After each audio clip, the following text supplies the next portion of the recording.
Hello friends, आज इस video में हम बेसिक इलेक्ट्रिकल इंजीनियरिंग के 40 एमसीक्यूज़ को सॉल्व करेंगे।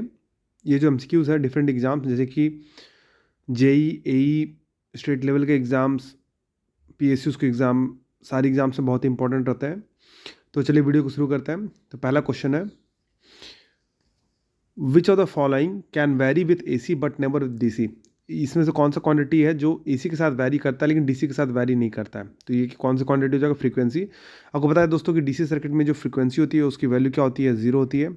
ठीक है, तो ये कांस्टेंट वैल्यू होता है, वो डीसी के साथ वैरी नहीं करता है, लेकिन एसी के साथ फ्रीक्वेंसी वेरी होता है। डिफरेंट डिफरेंट फ्रीक्वेंसी जैसे 60 हर्ट्ज, 50 हर्ट्ज या इवन वीवीएफ ड्राइव में हम लोग लेस फ्रीक्वेंसी का भी यूज़ करते हैं, तो वो वैरी करती है। ठीक है, नेक्स्ट क्वेश्चन है, if all the other factors are kept constant the inductance of air core coil is not affected by. तो एयर कोर कॉइल जो होता है वो किस तरह का होता है? देखिए, तो वो एयर कोर कॉइल इस तरह का होता है, इसमें जो कॉइल के बीच में कोई कंडक्टिंग मीडियम नहीं रहता, कंडक्टिंग मीडियम बस एयर रहता है। तो उसका जो इंडक्टेंस का वैल्यू है किससे इफेक्ट नहीं करता है। तो देखिए, उसमें जो इंडक्टेंस का वैल्यू सबसे पहले हम वो निकालेंगे। तो इंडक्टेंस का जो वैल्यू होता है वो होता है म्यू नॉट, या फिर म्यू अगर कोई मीडियम हो तो N square A by L. अगर म्यू नॉट कब लगाते हैं? जब एयर इसका मीडियम हो।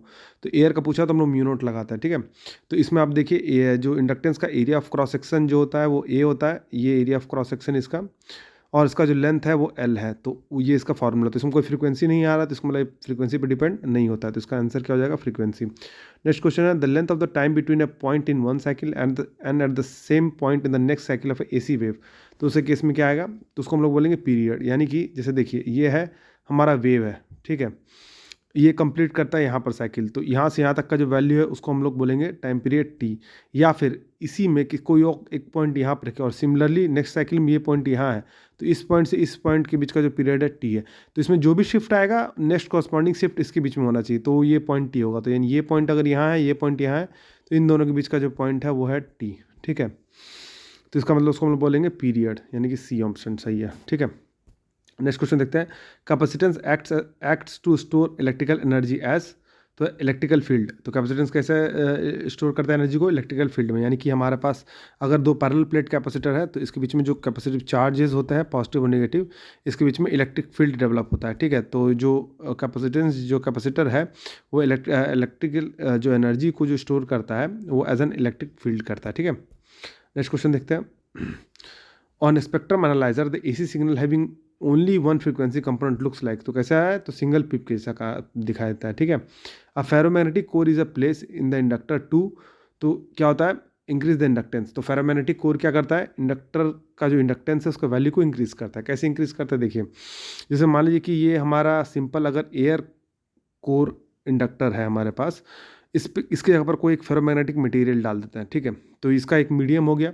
तो मीडियम डालने से क्या होता है? म्यू यानी परमेबिलिटी का जो वैल्यू है वो इंक्रीज हो जाता है। ठीक है, आपको पता है कि जो इंडक्टेंस का जो वैल्यू होता है वो होता है mu N square A by L. तो अब इसके केस में अगर म्यू का वैल्यू बढ़ गया तो इंडक्टेंस का वैल्यू बढ़ जाएगा, तो इसका मतलब है कि इंडक्टेंस के वैल्यू को वो इंक्रीज करता है। ठीक है, नेक्स्ट क्वेश्चन है, the period of AC wave in seconds is. तो equal to 1 divided by frequency in hertz. तो period time period is equal to क्या हो जाएगा? 1 divided by frequency in hertz. तो उससे हम लोग निकाल सकते हैं। नेक्स्ट क्वेश्चन देखते हैं, inductor works bye.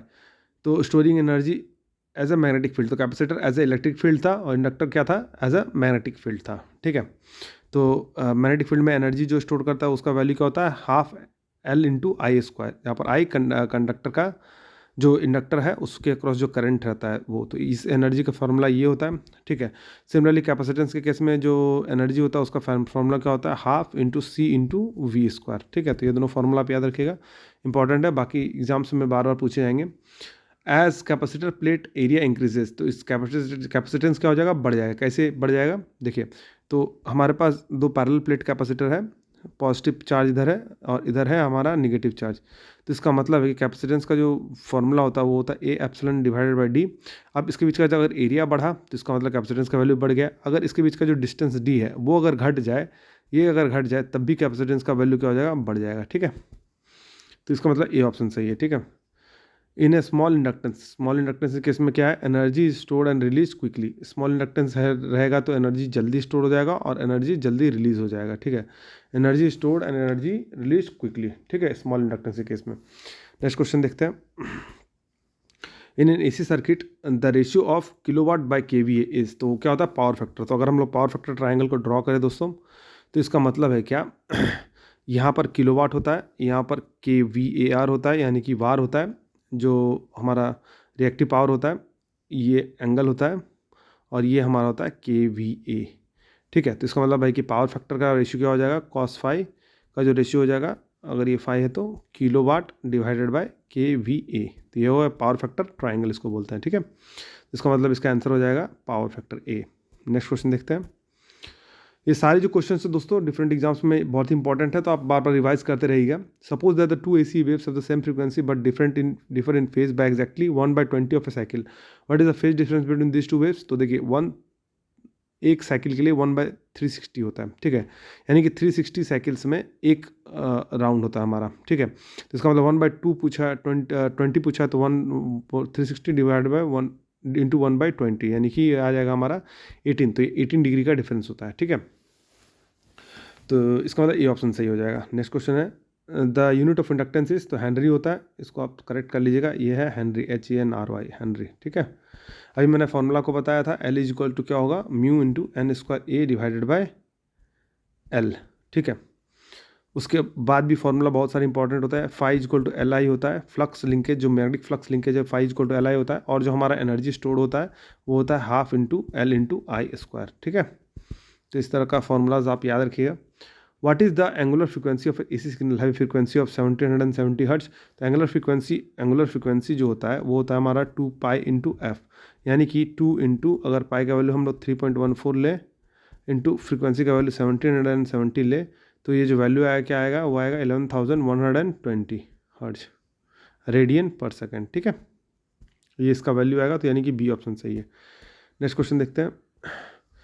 Thevenin's equivalent circuit consist of, तो क्या होता है RTH and ETH in series combination, यानी कि मान लीजिए कि हमारे पास दो पॉइंट है A और B, यहाँ से कोई भी कॉम्प्लेक्स अगर कोई सर्किट है जिसमें बहुत सारे रजिस्टर है, बहुत सारे EMF के सोर्स हैं, ठीक है, और रजिस्टर है, इस तरह का हमारे पास सर्किट है, तो A और B के थ्रू अगर इसको हम सॉल्व करें एज अ थेवेनिन सर्किट, तो हमें दिखाएगा इस पॉइंट के अक्रॉस जो हमारा नेट वैल्यू आएगा वो आएगा A B यहाँ पर रहेगा, और एक रेजिस्टेंस साथ में एक वोल्टेज सोर्स उसके साथ सीरीज में। ठीक है, तो ये इसका RTH इक्विवेलेंट, तो इस रेजिस्टेंस को हम लोग बोलेंगे RTH और इस वोल्टेज को हम लोग बोलेंगे VTH यानी कि ETH। ठीक है, दोनों भी बोल सकते हैं, तो सीरीज कॉम्बिनेशन होता है। तो ये हमारा थेवेनिन सर्किट का हुआ। The frequency of A DC supply, तो DC सप्लाई की फ्रीक्वेंसी क्या हो जाएगी, 0 हर्ट्ज। ठीक है, तो ये हो जाएगा 0 हर्ट्ज। नेक्स्ट क्वेश्चन है load factor is defined as the ratio of, load factor क्या हो जाएगा, connected load divide by maximum demand, यानी कि डी ऑप्शन सही है। ठीक है, next question the quality factor of an inductive coil is given by, inductive coil का क्वालिटी फैक्टर क्या होता है। तो देखिए सबसे पहले क्वालिटी फैक्टर का डिफिनेशन देखिए, तो उसका मतलब क्या होता है, क्वालिटेटिव फैक्टर इफिशिएंसी बताता है, वो होता है क्या हमारा रिएक्टेंस, कोई भी सर्किट हो, अगर कैपेसिटिव हो या इंडक्टिव, इसके बारे में हम लोग एक डिटेल करके देखेंगे, बाय रेजिस्टेंस। ठीक है, गिवन फ्रीक्वेंसी पर एफिशिएंसी बताता है। तो पहला हम लोग केस रखते हैं इंडक्टेंस के केस में, तो इंडक्टेंस के केस में क्या हो जाएगा, हमारा क्वालिटी फैक्टर हो जाएगा रिएक्टेंस यानी inductive reactance XL divided by R, यानी कि ω/L डिवाइडेड बाय R। ठीक, दूसरा केस हम लोग देखते हैं कैपेसिटेंस के केस में, तो उस केस में जो क्वालिटी फैक्टर क्या हो जाएगा XC डिवाइडेड बाय R, यानी capacitive reactance divided by R, यानी कि 1/ωc इंटू R। ठीक है, तो इसका मतलब इसमें क्या हो जाएगा 2πf into L into R, इसको आप करेक्ट कर लीजिएगा, ये आंसर A सही हो जाएगा। ठीक है, नेक्स्ट क्वेश्चन है RMS value of a sinusoidal 100 volt peak to peak is, देखिए 100 वोल्ट इसमें पीक टू पीक है, क्वेश्चन बहुत ही कंफ्यूजिंग है, तो आप इसको ध्यान से देखिएगा। 100 वोल्ट पीक टू पीक बोला है, इसका मतलब है क्या कि अगर एक वेव लिया जाए साइनसोइडल वेव, तो इस पीक से लेकर इस पीक की जो वैल्यू है वो है 100। ठीक है, तो ये इस पीक टू पीक की वैल्यू है 100, इसका मतलब है क्या, एक पीक की वैल्यू VP वो क्या हो जाएगी इसका बाय 2, इसका मतलब है क्या कि इसका मतलब है कि VP जो होगी वो peak to peak divided by 2 होगी, इसका मतलब है कि 100 डिवाइडेड बाय 2 होगी, यानी कि होगी 50। ठीक है, तो V पीक तो हमारा 50 निकल गया, तो इसका मतलब है क्या कि VRMS जो होगा वो क्या हो जाएगा, वो हो जाएगा हमारा V पीक डिवाइडेड बाय √2, यानी कि ये आएगा हमारा 50 डिवाइडेड बाय √2। ठीक है, तो इसका मतलब B ऑप्शन सही हो जाएगा। क्वेश्चन को ध्यान से देखिएगा, पिक टू पिक बोले तो पहले एक पिक निकालिएगा उसके बाद निकालिएगा, कॉरस्पॉन्डिंग यदि उल्टा बोले पिक टू पिक वैल्यू निकालने के लिए बोले RMS से, तो एक पीक का वैल्यू निकाल के उसको 2 से मल्टीप्लाई कर दीजिएगा। आगे हम लोग देखेंगे एग्जाम्पल में। Which of the following bulbs will have the least resistance, तो किसका होगा, तो देखिए हमारे पास जो रेजिस्टेंस का फॉर्मूला होगा वो क्या होगा, V² divided by P power. अब इसके केस में देखते हैं, इसमें वोल्टेज देखिए 220 पहले ही हो गया, तो इसका स्क्वायर एक ज़्यादा बड़ा फैक्टर है, इसमें भी 220 है, ठीक है, ये डबल हुआ है लेकिन ये 220 का होल स्क्वायर हो गया। यहाँ पर देखिए वोल्टेज का वैल्यू इससे हाफ हो गया, तो ऑब्वियसली इसका वैल्यू और इसमें जो P का वैल्यू वो भी इंक्रीज है सबसे ज़्यादा। इसका मतलब है क्या कि V का वैल्यू सबसे कम और पावर का वैल्यू सबसे ज़्यादा, ठीक है, तो वो हो जाएगा हमारा लीस्ट रेजिस्टेंस का वैल्यू, तो यानी कि डी ऑप्शन सही है। तो इस तरह से आप एलिमिनेट कर सकते हैं ऑप्शंस को देख के। The wire stretch to double its length the resistance R will be, अब उसका रेजिस्टेंस क्या हो जाएगा, देखिए इसमें कहा गया कि एक कंडक्टर है उसको स्ट्रेच करके उसका लेंथ को डबल किया था। इसका मतलब है क्या कि वॉल्यूम के बारे में कुछ नहीं बोला गया, तो इसमें हम लोग वॉल्यूम को जो हम लोग कांस्टेंट मानेंगे, ठीक है, वॉल्यूम को क्या मानेंगे हम लोग, कांस्टेंट मानेंगे। तो इसका मतलब है क्या कि मान लीजिए कि स्ट्रेच करने के बाद इसका जो लेंथ है वो है L2 और इसका एरिया है वो A2, पहले था L1 और A1। इसका मतलब है कि अगर वॉल्यूम कांस्टेंट है तो इसका मतलब है क्या कि A1 L1 is equal to होगा A2 इंटू L2, ठीक है। तो इससे हम लोग रेशियो निकालते हैं, ठीक है, उसमें हम लोग क्या निकालेंगे, A1 by A2 is equal to L2 by L1, इसको याद रखिएगा, ठीक है। अब आगे बढ़ते हैं, L2 बाई L1 होगा A1 बाई A2। अब देखिए कि हमारा जो रेजिस्टेंस R2 बाई R1 होगा वो क्या हो जाएगा, वो हो जाएगा हमारा L2 divided by A2 into A1 divided by L1, ठीक है, क्योंकि R जो होगा वो रो L बाई ए होता है, यानी डायरेक्टली प्रोपोर्शनल होगा L बाई ए के, तो ये ऊपर जाके पलट जाएगा। तो इसका मतलब है क्या, अभी देखिए क्या है, हमारे पास A1 बाई A2 का रेशियो हमने क्या निकाला था, L2 बाई L1, तो L2 बाई L1 मल्टीप्लाई हो जाएगा, तो L2 बाई L1 का होल स्क्वायर। अभी हमने स्ट्रेच करके उसका जो लेंथ है उसको डबल कर दिया, तो इसका मतलब ये क्या हो जाएगा 4 टाइम्स, तो इसका मतलब रेजिस्टेंस कितना बढ़ जाएगा 4 टाइम्स, तो 4R हो जाएगा, ठीक है। नेक्स्ट क्वेश्चन देखते हैं।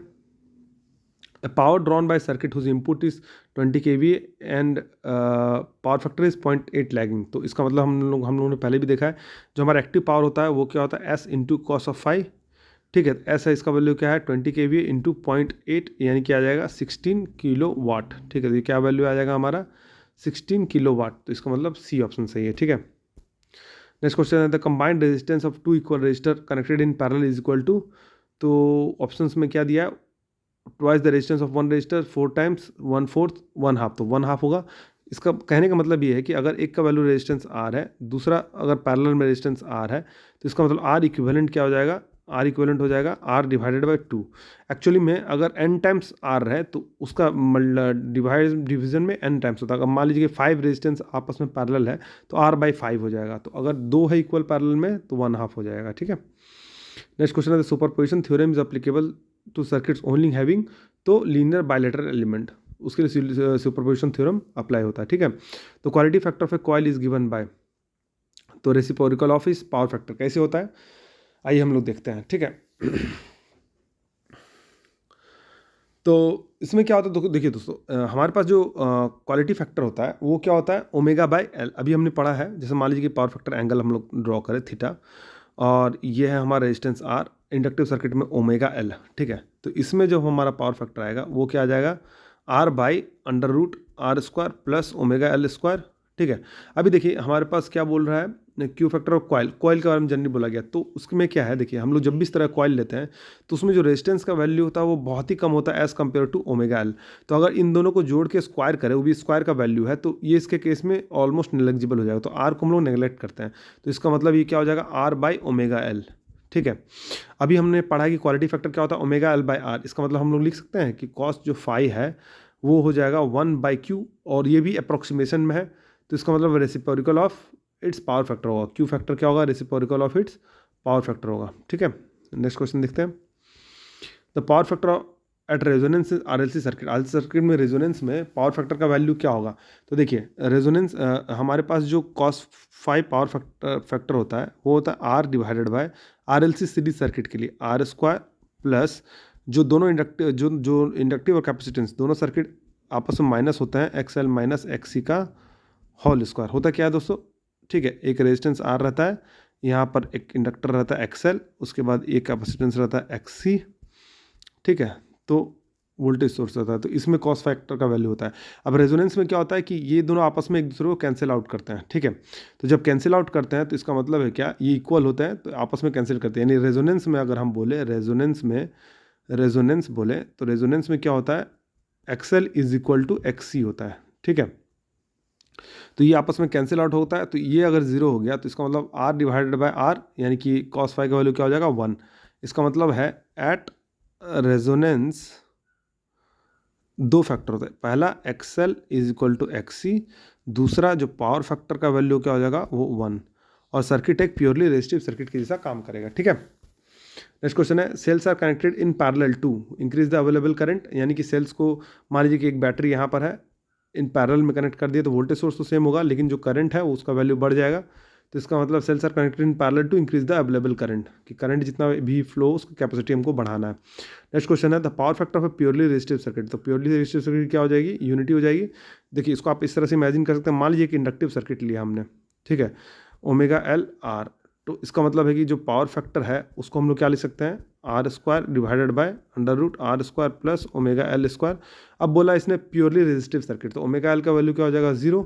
अब ये 0 हो गया तो ये 0 हो गया, 0 हो गया तो ये आर और आर कैंसिल हो जाएगा, सॉरी ये आर डिवाइडेड बाय इतना है, तो इसका वैल्यू क्या हो जाएगा 1, यानी कि थीटा का वैल्यू क्या हो जाएगा 0, तो ये यूनिटी हो जाएगी, ठीक है। नेक्स्ट क्वेश्चन है, which of the following has the minimum running cost, तो क्या हो जाएगा, हाइड्रो इलेक्ट्रिक स्टेशन का, इसका इंस्टॉलेशन कॉस्ट बहुत हाई होता है लेकिन रनिंग कॉस्ट बहुत लो होता है, क्योंकि फ्यूल का कॉस्ट इसमें 0 होता है, वाटर है वहाँ पर। नेक्स्ट क्वेश्चन है, the colour code of A register of 2.7 kilo ohm with tolerance of 10%, 2.7 kilo ohm है तो उसको हम लोग क्या लिख सकते हैं, 2700।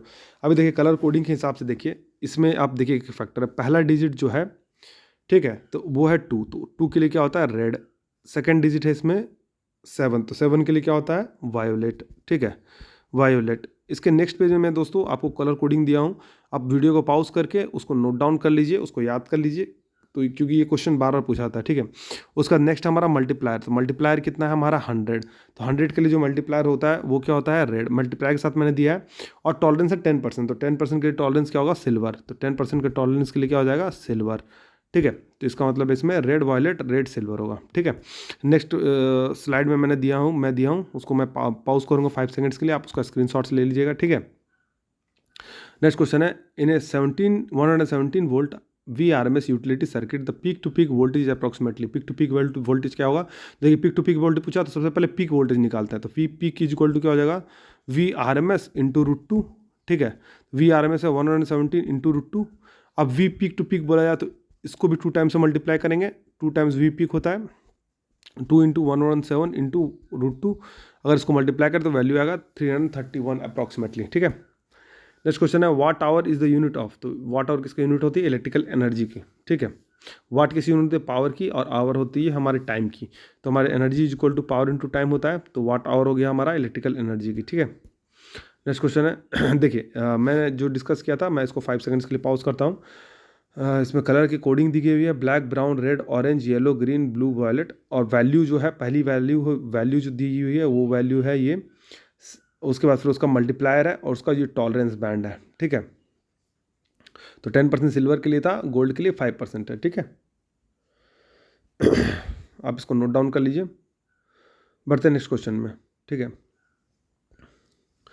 In India electrical power system is transmitted by, तो 3 फेज 3 वायर AC सिस्टम होता है, जो ट्रांसमिशन के लिए 3 फेज 3 वायर होता है, और हमारे डिस्ट्रीब्यूशन के लिए क्या होता है 3 फेज 4 वायर सिस्टम होता है, जिसमें एक न्यूट्रल भी होता है और एक पॉइंट को हम लोग एक फेज बुलाता है, जिससे जनरल हाउस होल्ड में पूछा जाता है, तो एक फेज का एक न्यूट्रल के साथ एक पॉइंट हो गया, वो हो गया एक फेज, फिर ये दूसरा फेज और ये तीसरा फेज, जिसे हम लोग कॉमन टर्म में सुनते हैं कि एक फेज की लाइट चली गई, इसका मतलब यही एक फेज डाउन हो जाता है, ठीक है। नेक्स्ट क्वेश्चन है, if the 2 perfect sine waves have the same frequency and same phase the composite wave will be, तो is a sine wave with amplitude is equal to sum of the amplitude of 2 original wave, ठीक है।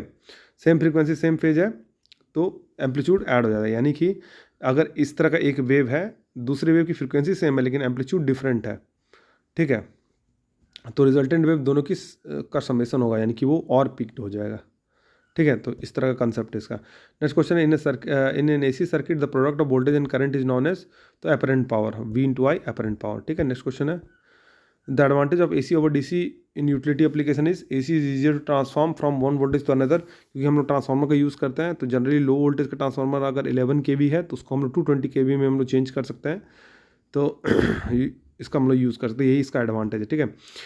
A network that does not have other voltage और current source is called, तो passive network बोलते हैं। The sixth harmonic of AC wave whose period is 1 millisecond has a frequency of, देखिए sixth harmonic बोला, तो sixth harmonic में जो frequency होता है वो 6 टाइम्स फंडामेंटल फ्रीक्वेंसी होती है, ठीक है।